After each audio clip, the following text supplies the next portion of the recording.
आज हम लोग क्लास 9 में समांतर रेखाएं और तिर्यक रेखाएं पढ़ेंगे। हम लोग इसके पीछे वाले क्लास में हम लोग प्रश्नावली 6.1 खत्म कर चुके थे।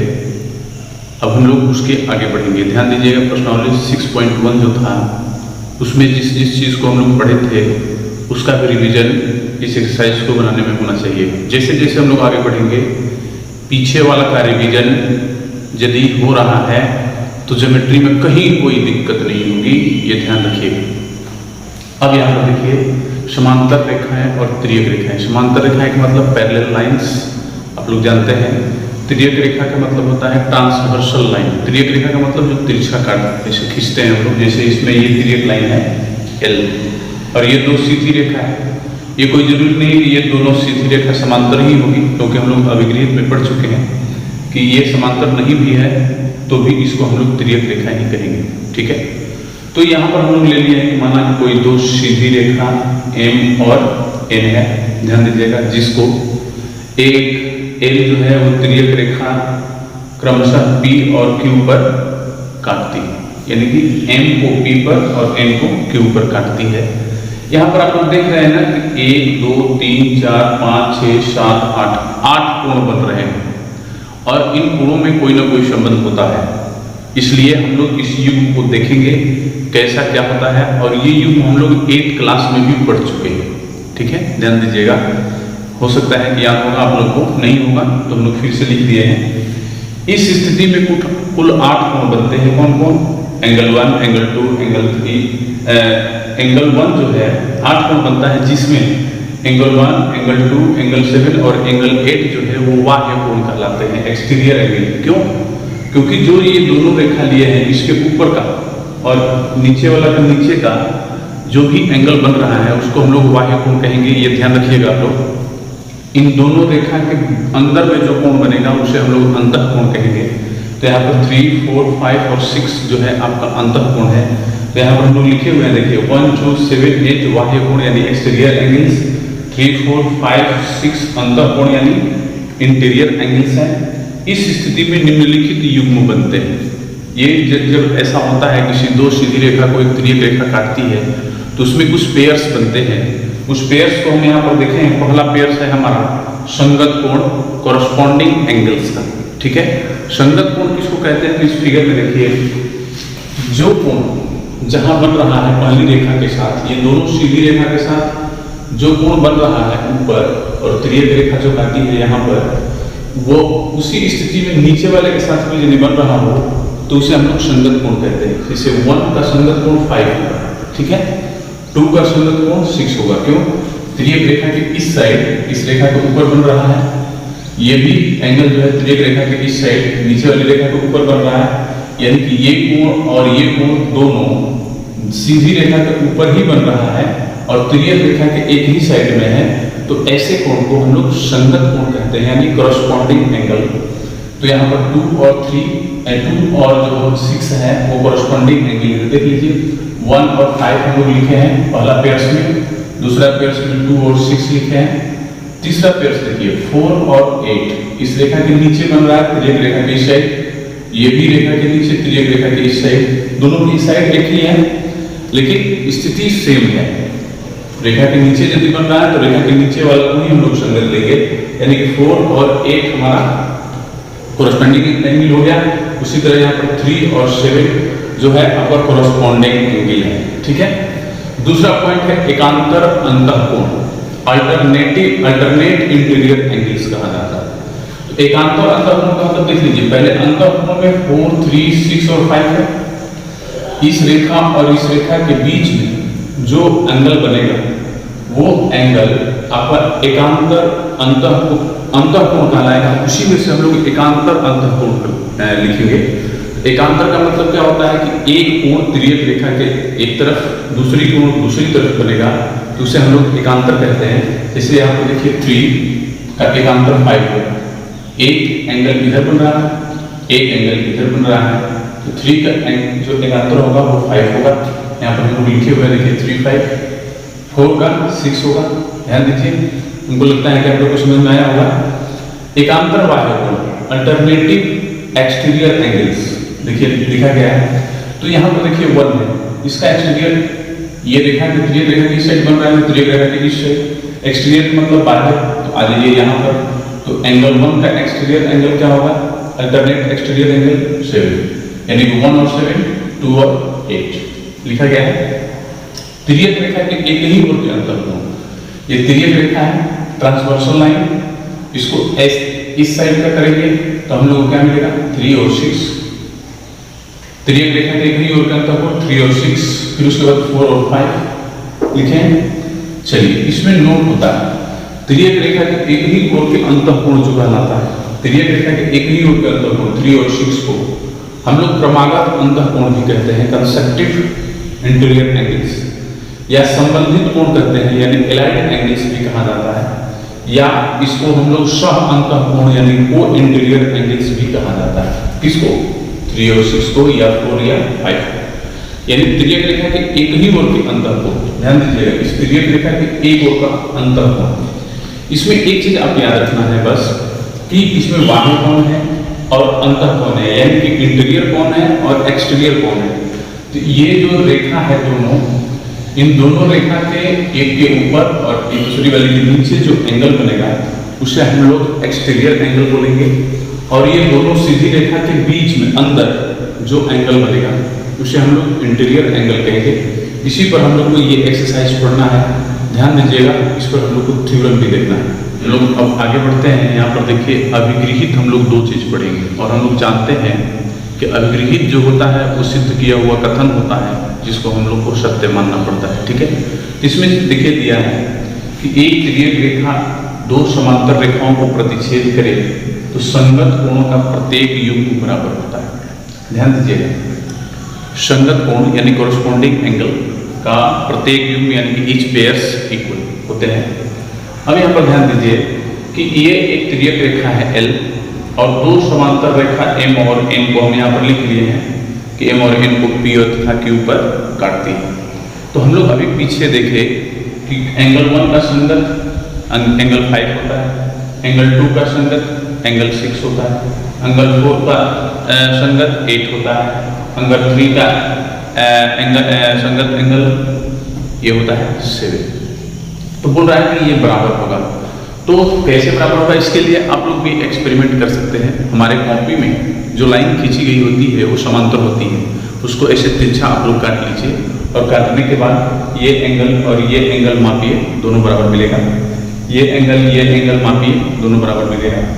उसके बाद ये एंगल मापिए, दोनों बराबर मिलेगा, और ये मापिए, दोनों बराबर मिलेगा। ठीक है, आप ये एक्सपेरिमेंट कर सकते हैं, कोई दिक्कत नहीं है। तो यहाँ पर हम लोग लिख भी सकते हैं कि संगत कोणों का युग्म बराबर होता है। चलिए यहाँ नीचे लिख देंगे, जगह हम नहीं छोड़े हैं तो यहाँ नीचे कर देंगे। ठीक है, पहले इसको देख लेते हैं। 6.4 इसी का विलोम है। यहाँ पर बोल रहा है कि यदि एक तिर्यक रेखा 2 समांतर रेखा को काटेगी तो संगत कोण बराबर होंगे, यानी कि कोरस्पॉन्डिंग एंगल जो होगा वो इक्वल होगा। यहाँ पर बोल रहा है कि यदि कोरस्पॉन्डिंग एंगल बराबर होगा तो दोनों रेखाएं समांतर होगी, इसी का विलोम है ये एग्जाम्पल 6.4। यहाँ पर देखिए क्या लिखा गया, यदि एक तिर्यक रेखा 2 रेखाओं को इस प्रकार प्रतिच्छेद करती है कि संगत कोणों का युग्म बराबर है, यानी कोरस्पॉन्डिंग एंगल सेम है, बराबर है, तो दोनों संख्याएं परस्पर समांतर होगी। ठीक है, इसका विलोम है ये, ध्यान रखिएगा। ये भी सत्य है, ये भी सत्य है, दोनों कथन है, इसलिए इसको हम लोग को सत्य मानना पड़ेगा। इसके लिए एक्सपेरिमेंट जो आपको अभी हम बताएं वो आप लोग करके देख सकते हैं कि ये जो बताया गया है वो सही है कि गलत। एकदम सही मिलेगा आपको। तो यहाँ पर हम लोग जो यहाँ पर लिखना था, हम इसको यहाँ पर लिख देते हैं। ध्यान दीजिएगा, आप लोग जो यहाँ पर हम लिख रहे हैं वो चीज आप लोग यहाँ इसके ऊपर लिखिएगा और इसके नीचे, यानी कि यहाँ पर आपको लिखना है। हम जगह नहीं छोड़े इसलिए नीचे लिख रहे हैं। तो यहाँ पर संगत एंगल 1 और 5 है, तो हम लोग लिखेंगे एंगल 1 इक्वल टू एंगल 5 वाला पॉइंट। दूसरा angle 2 equal to angle 6, angle 2 equal to angle 6 होगा। तीसरा एंगल 4 इक्वल टू एंगल 8 होगा, एंगल 4 इक्वल टू एंगल 8, और चौथा हमको एंगल 3 इक्वल टू एंगल 7 मिलेगा। ठीक है, यह चीज आप लोग को याद रखना है। कब, जब 2 समांतर रेखा को एक तिर्यक रेखा काटेगी तब ये बराबर मिलेगा। ठीक है, और यदि ये और ये दोनों समांतर नहीं है तब ये आपको बराबर नहीं मिलेगा, लेकिन पेयर तो मिलेगा। वहाँ पर भी आपको एंगल 1 और एंगल 5 जो है वो संगत कोण यानी कोरस्पॉन्डिंग एंगल कहलाएगा, लेकिन इक्वल नहीं होगा, ये ध्यान रखना है। तो चलिए ये कथन है, आप लोग इसको दिमाग में बैठा के रखिएगा। इसी पर आधारित हम लोग क्वेश्चन भी बनाएंगे, ठीक है। अब यहाँ पर देखिए एक थ्योरम दिया है, प्रश्नावली थ्योरम 6.2। प्रश्नावली 6.2 को पढ़ने के लिए हम लोग 5 या 6 थ्योरम इस एक्सरसाइज में है, उसको भी हम लोग सिद्ध करना सीखेंगे।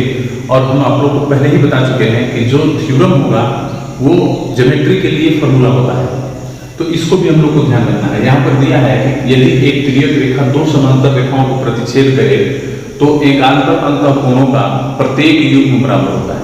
एकांतर अंतःकोण का मतलब alternate interior angles are equal, वही हमको सिद्ध करना है। तो चलिए हम लोग सबसे पहले यहाँ पर 2 समांतर रेखा ले लेते हैं।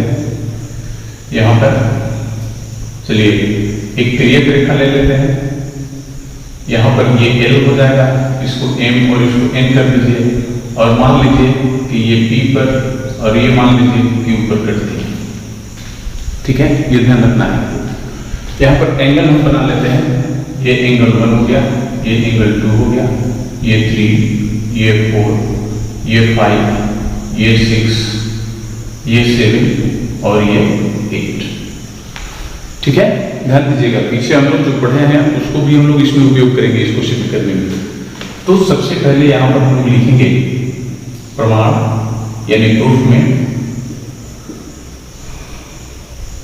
क्या लिखेंगे कि माना कि तिर्यक रेखा L 2 समांतर रेखाओं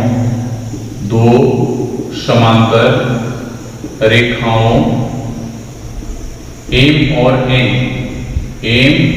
और N को क्रमशः P और Q पर काटती है। हम लोग लिख देंगे P और Q पर काटती है। यही चीज हम लोग एग्जाम 6.3 में भी देखे थे, तो हम लोग को क्या मिला था, ये चारों एक बराबर मिला था। तो वो चीज हम यहाँ पर लिख भी सकते हैं। ऐसे हमको जानकारी हो चुका है, जहां जरूरत पड़ेगा वहां उसका हम लोग प्रयोग करेंगे। हमें क्या सिद्ध करना है, ये भी लिख लेते हैं। हमें सिद्ध क्या करना है, देखिए हमें सिद्ध करना है क्या कि एकांतर अंतःकोण अल्टरनेट इंटीरियर एंगल्स कौन कौन है, 3 और 5। पहला एंगल 3 इक्वल टू एंगल 5 सिद्ध करना है, दूसरा एंगल 4 इक्वल टू एंगल 6 सिद्ध करना है। ये हमको बराबर सिद्ध करना है, ठीक है। किसकी सहायता से, तो इसकी सहायता से, ठीक है। या हम लोग पढ़े हैं ना वर्टिकली ऑपोजिट एंगल्स, शीर्षाभिमुख कोण, उसकी सहायता से हम लोग करेंगे। तो चलिए सबसे पहले हम यहाँ पर लिखते हैं, देखिए कि रेखा L और M, ध्यान दीजिएगा फिगर में, रेखा L और M बिंदु L और M जो है कहां पर कट रही है, बिंदु P पर कटती है, ठीक है। और हम लोग जानते हैं कि यदि 2 रेखा एक दूसरे को प्रतिच्छेद कर रही है तो vertically opposite angles are equal, यानी कि शीर्षाभिमुख कोणों का युग्म जो होता है वो बराबर होता है। पीछे परिभाषा में बताया जा चुका है, इसलिए ध्यान रखिए। आप लोग बार बार हम बोल रहे हैं कि पीछे वाली चीज पर आप लोग ध्यान रखिएगा, तो ज्योमेट्री में कोई समस्या नहीं होने वाली है, ये मेरा दावा है, ध्यान रखिएगा।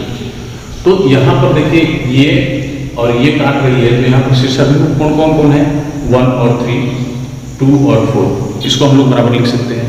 तो हम 1 और 3 को लिखते हैं, एंगल 1 इक्वल टू एंगल 3, किससे, शीर्षाभिमुख कोण से, शीर्षाभिमुख कोण, ध्यान दीजिएगा, इसको हम लोग कर देंगे 1, और दूसरा भी हम लोग बराबर कर लेंगे 2 इक्वल टू 4, 2 इक्वल टू 4, 21 से, ये भी शीर्षाभिमुख कोण से। शीर्षाभिमुख कोण का मतलब वर्टिकली अपोजिट एंगल्स, ठीक है।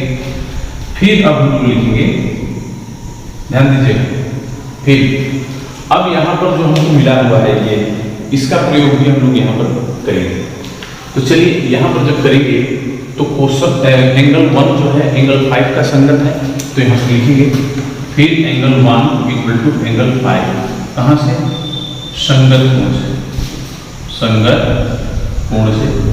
इसको हम लोग कर देते हैं समीकरण नंबर 3, ठीक है। और एंगल 1 इक्वल टू एंगल 5 के हम लोग अब यहाँ पर करेंगे एंगल 2 इक्वल टू एंगल 6, क्योंकि 2 6 की संगत है, 2 इक्वल टू 6 किससे, संगत कोण से, ठीक है। तो ध्यान दीजिए इसको हम लोग कर देते हैं 4। हमको यहाँ पर दोनों इसको सिद्ध करना है, तो आप लोग देख लीजिए angle 1 equal to angle 3 equation 1, इसको हम लोग इक्वेशन मान लिया है, ठीक है। एंगल 1 इक्वल टू एंगल 3 और यहाँ पर है एंगल 1 इक्वल टू एंगल 5, यानी कि 1 और 3 का प्रयोग करेंगे हम लोग तो क्या मिलेगा, देखिए तो 1 और 3 से दोनों में आप लोग देख रहे हैं कि एंगल 1 है, इसमें भी एंगल 1 है, यानी कि दोनों का LHS बराबर है, तो RHS को हम लोग बराबर कर लेंगे तो एंगल 3 इक्वल टू एंगल 5 मिलेगा। तो लिख देंगे एंगल 3 इक्वल टू एंगल 5। हम लोगों को पहला यही सिद्ध करना था, यही सिद्ध करना था, तो एंगल 3 और एंगल 5 जो है वो देख लीजिए इंटीरियर एंगल्स है, और कौन सा इंटीरियर है, अल्टरनेट है। एक तिर्यक रेखा के इस साइड है, एक तिर्यक रेखा के इस साइड है, तो उसको हम लोग अल्टरनेट एंगल बोला जाता है। यदि दोनों ये समांतर रेखा के अंदर है तो उसे हम लोग इंटीरियर लगा देते हैं, उसमें अल्टरनेट इंटीरियर एंगल्स, यानी कि एकांतर अंतः कोण। ध्यान दीजिएगा, तो एंगल 3 इक्वल टू एंगल 5 मिल गया। अब हम लोग 2 और 4 का प्रयोग करेंगे, लिख देते हैं यहीं पर 2 और 4 से। तो देखिए हमको क्या मिल गया, यहाँ पर 2 में देखिए एंगल 2 है और इसमें भी एंगल 2 है, तो हम लोग जो दोनों को बराबर करेंगे तो एंगल 4 इक्वल टू एंगल 6 मिलेगा। यहाँ पर लिख देंगे एंगल 4 इक्वल टू एंगल 6। जो हम लोग को दूसरा सिद्ध करना था, यही हमको सिद्ध करना था, तो यहाँ पर हम लोग लिख देंगे रूट। तो याद रखेंगे हम लोग कि जब दो समांतर रेखा को एक तिर्यक रेखा काटेगी तो एकांतर अंतः कोण के युग्म जो होते हैं वो बराबर होते हैं। पीछे हम लोग युग्म लिखे थे, यहाँ बराबर भी मिल गया। इस चीज को हमेशा याद रखिएगा, ठीक है। हम लोग प्रमेय 6.3 देखेंगे। अभी जो प्रमेय हम लोग 6.2 देखे थे उसी का विलोम है, ऑपोजिट है, ठीक है। तो अब ध्यान देना है यहाँ पर कि हम लोग उसी प्रमेय पर भी इसको हम लोग सिद्ध कर सकते थे, थोड़ा सा बदलाव करना था, लेकिन चलिए हम मिटा दिया है, फिर से हम बना दे रहे हैं। प्रश्नावली 6.2 पढ़ने के लिए इस प्रमेय की बहुत बड़ी आवश्यकता होगी। तो प्रमेय 6.3 देखते हैं। इसमें दिया है कि यदि एक तिर्यक रेखा दो रेखाओं को, यहाँ पर समांतर रेखा नहीं है, ध्यान दीजिएगा, एक तिर्यक रेखा दो रेखाओं को इस प्रकार प्रतिच्छेद करे कि एकांतर अंतःकोणों का युग्म बराबर है, तो दोनों रेखाएं परस्पर समांतर होगी। ये दोनों रेखा परस्पर समांतर सिद्ध करना है हमको, यानी कि प्रूव करना है, ठीक है। तो अब यहाँ पर ध्यान दीजिए कि वही चीज हम लोग फिर पीछे वाले प्रमेय की तरह लिखे हैं कि माना कि तिर्यक रेखा L दो रेखाओं M और N को क्रमशः P और Q पर काटती है, तो यहाँ पर भी उतना ही एंगल मिलेगा, ठीक है।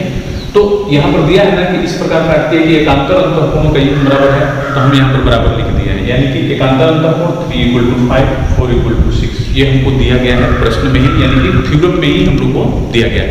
हमें क्या सिद्ध करना है वो हम लोग यहाँ पर लिखेंगे, तो लिख देंगे हमें सिद्ध करना है, हमें सिद्ध करना है, क्या सिद्ध करना है, AB समांतर M समांतर N, ठीक है।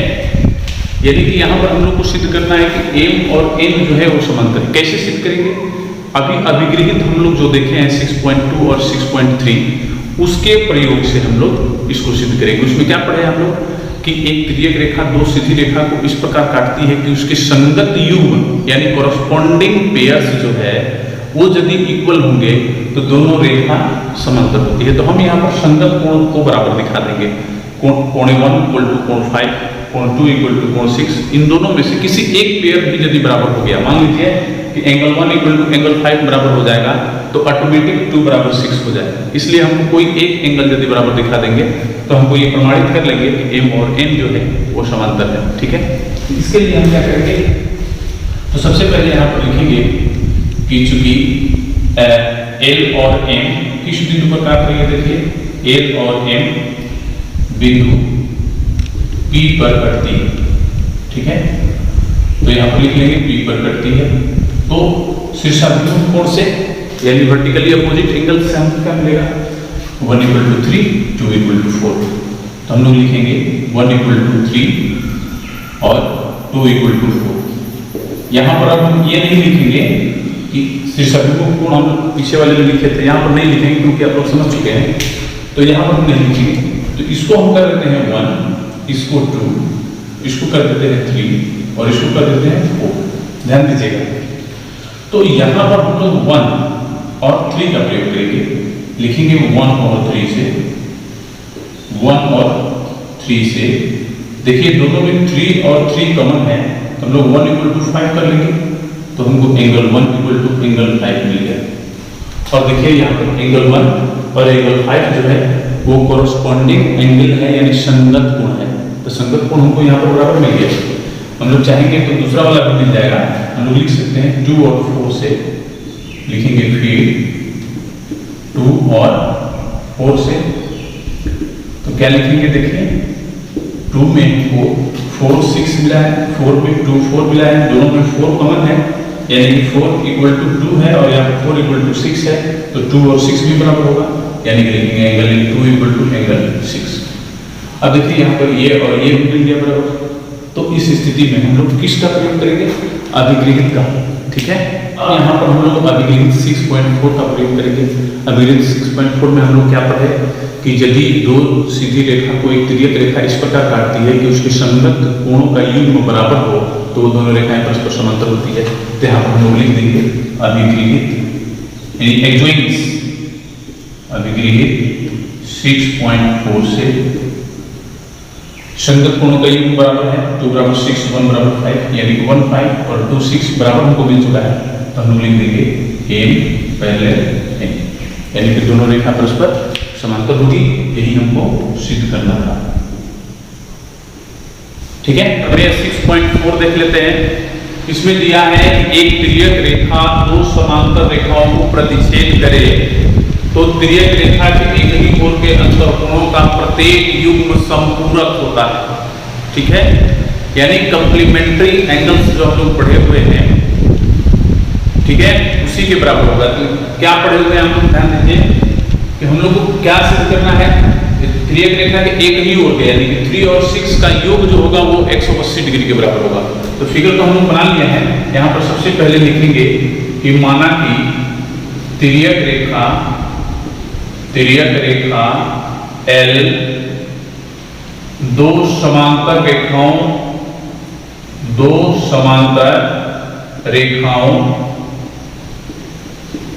M और N को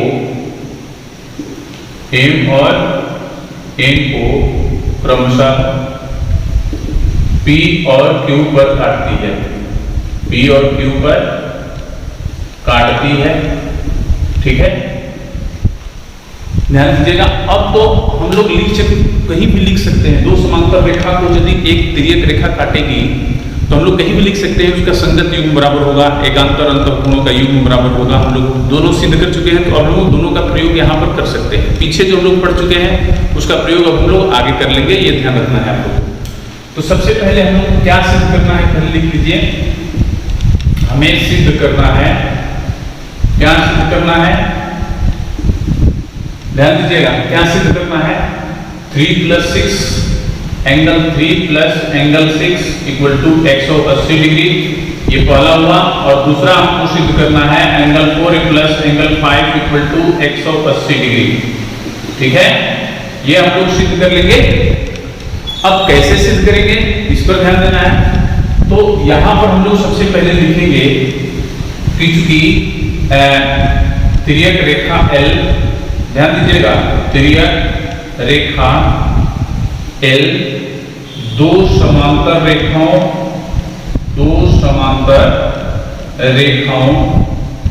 कौन कौन, M और N, M और ये M है हमारा, M और N को, ध्यान दीजिएगा, दो तिर्यक रेखा है, दो समांतर रेखाओं M और N को P तथा Q पर काटती है। ठीक है, तो हम लोग जानते हैं क्या कि एंगल 1 इक्वल टू एंगल 5 और एंगल 2 इक्वल टू देखिए क्या होगा, एंगल 2 इक्वल टू एंगल 6। ठीक है, ये तो हमको मिल गया। अब ध्यान देना है यहाँ पर कि हम लोग जानते हैं, फिर यहाँ पर चलिए लिखते हैं, समझ में आ जाएगा आपको कि रेखा L पर रेखा PM, किरण PM खड़ी है। ध्यान दीजिए, रेखा L पर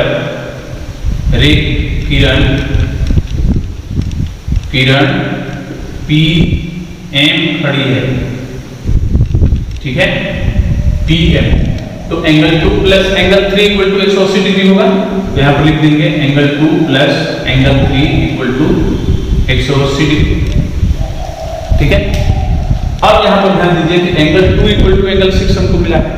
ये मान यदि हम इसमें रख दें तो क्या मिलेगा, angle 6 plus angle 3 equal to 180 degree.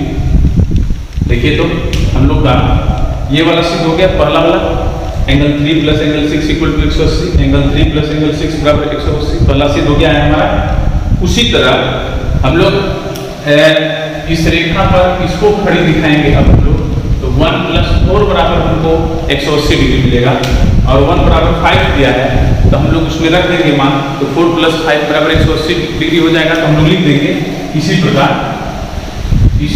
में लिख देंगे, इसी प्रकार क्या, angle 4 plus angle 5 equal to 180 degree.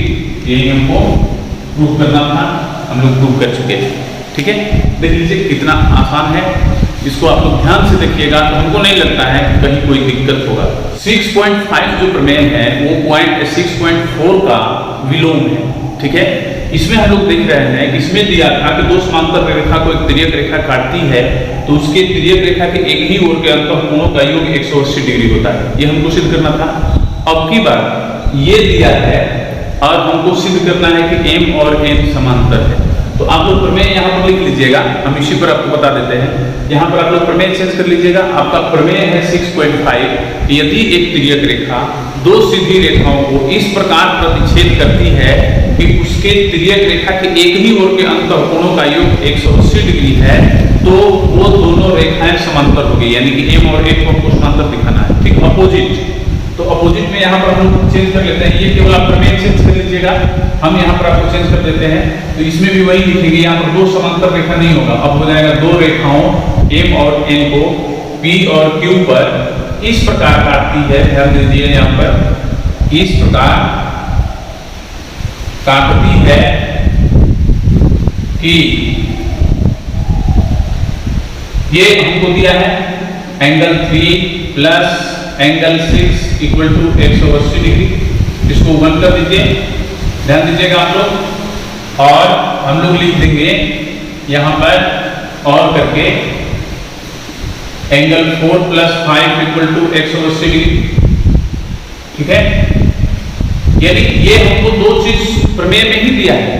बोल रहा है कि तिर्यक रेखा के एक ही ओर के अंतःकोणों का योग 180 है, एक ही ओर के अंतःकोण 3 और 6 का योग 180, 4 और 5 का योग 180 है।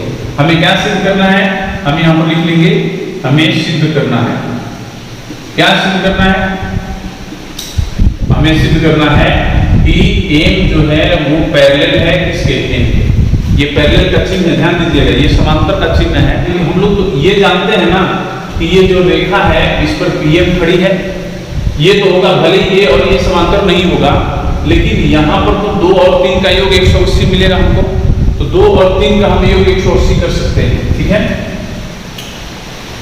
तो इसको हम लोग इसमें से हटा देंगे, ये इसकी जरूरत नहीं है हम लोग को, इसको हम लोग इसमें से हटा देंगे। और हटाने के बाद हम लोग इसको लिखेंगे कि रेखा L पर किरण PM खड़ी है, तो 2 प्लस 3 इक्वल टू 180 होगा। इसको हम लोग 1 किए थे, इसको हम 3 कर देते। ठीक है, और 1 प्लस 4 बराबर, यहाँ पर ध्यान दीजिएगा कि 2 प्लस 3 बराबर 180 होगा। उसी तरह 1 प्लस 4 बराबर भी 180 होगा। यहाँ पर 1 और 4 कर देंगे और इसको कर देंगे समीकरण नंबर 4। अब यहाँ पर देखिए, हम लोग 1 और 3 का प्रयोग यदि करते हैं 1 और 3 से, तो ध्यान दीजिए क्या मिलेगा। यहाँ पर हम लिख रहे हैं, देखिए इसी पर कितना आसानी से हम लोग चेंज कर लिए। हम लोग लिखेंगे 1 और 3 से, क्या मिल रहा है देखिए तो 1 और 3 से इसका RHS 180, इसका भी RHS 180, 3 + 6 बराबर और ये 2 + 3 बराबर है, तो दोनों का LHS बराबर कर लीजिए 3 + 6 और ये बराबर हो जाएगा 2 + 3, 2 + 3, दोनों से 3 खत्म हो जाएगा तो हमको क्या मिल जाएगा एंगल 6 = एंगल 2। अब यहाँ पर देखिए 2 और 6 संगत कोण है कि नहीं, तो हमको संगत कोण बराबर मिल गया है, तो हम लोग अभिग्रहित 6.4 से लिख सकते हैं ना कि ये और ये दोनों समांतर है, तो हम लोग लिख देंगे अभिग्रहित 6.4 से M पैरेलल M हो जाएगा।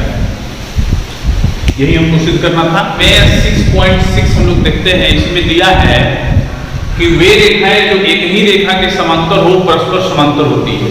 इसका मतलब ये हुआ कि कोई दो रेखा एक ही रेखा के समांतर है तो वो दोनों रेखा भी आपस में समांतर होगी, ये हमको यहाँ पर दिखाना है, यानी कि प्रूव करना है। तो यहाँ पर हम ले लिया है कि माना कि रेखा M और N, ये और ये रेखा दोनों L के समांतर है, तो यहाँ पर हम लोग लिखे भी है L पैरेलल M और L पैरेलल N। हमको सिद्ध करना है M पैरेलल N, तो हम यहाँ पर लिख सकते हैं कि हमें सिद्ध करना है, क्या सिद्ध करना है कि M पैरेलल N, ठीक है। अब इसके लिए हम काम करेंगे, क्या काम करेंगे, तो लिखेंगे यहाँ पर रचना में, यहाँ रचना एक कर देते हैं हम लोग, क्या रचना किया है, एक तिर्यक रेखा खींच दी है, तो लिखेंगे रचना में कि एक तिर्यक रेखा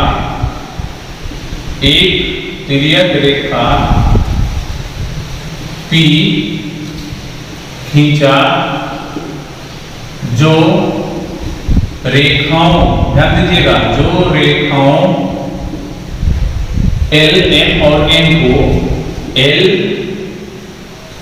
M और N को क्रमशः, आप लोग देखिए क्या क्या दिया है, क्रमशः कहाँ A, B और C प्रकार की है, A, B और C पर काटती है, ध्यान दीजिएगा, ठीक है। तो ये तो आप लोग देख रहे हैं कि काट रही है। अब ध्यान दीजिएगा यहाँ पर कि ये एंगल इस एंगल के बराबर होगा क्योंकि L पैरेलल M है, ये रेखा और ये रेखा समांतर है, तो ये एंगल जो होगा इसके बराबर होगा, ये और ये L और M समांतर है तो ये एंगल इस एंगल के बराबर होगा।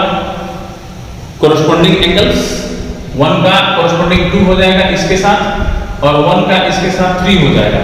तो हम लोग यहाँ पर लिखेंगे कि चूंकि L समांतर M, इसलिए ध्यान दीजिएगा, इसलिए एंगल 1 = एंगल 2, इसका संगत कोणों का ये बराबर होगा। हम लोग जानते हैं कि दो समांतर रेखा को एक तिर्यक रेखा काटती है तो उसके संगत कोण बराबर होते हैं, तो ये दोनों समांतर हमको दिया है, तो ये एंगल बराबर मिलेगा, हम यहाँ पर लिख दिए हैं।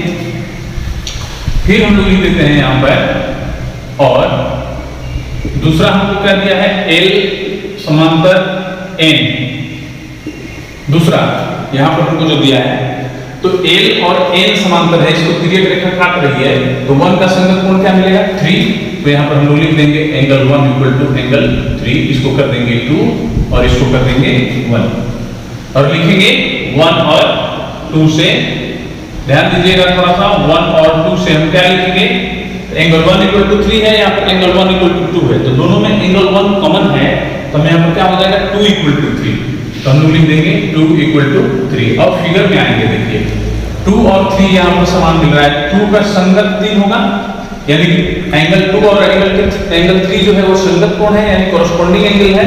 अब हम लोग अभिग्रहित 6.4 का प्रयोग करके लिख सकते हैं कि M और N समांतर है, तो यहाँ पर हम लोग लिख देंगे, इसलिए M पैरेलल है N के, या आप लोग यहाँ पर लिख सकते थे कि अभिग्रहित 6.4 से M पैरेलल N।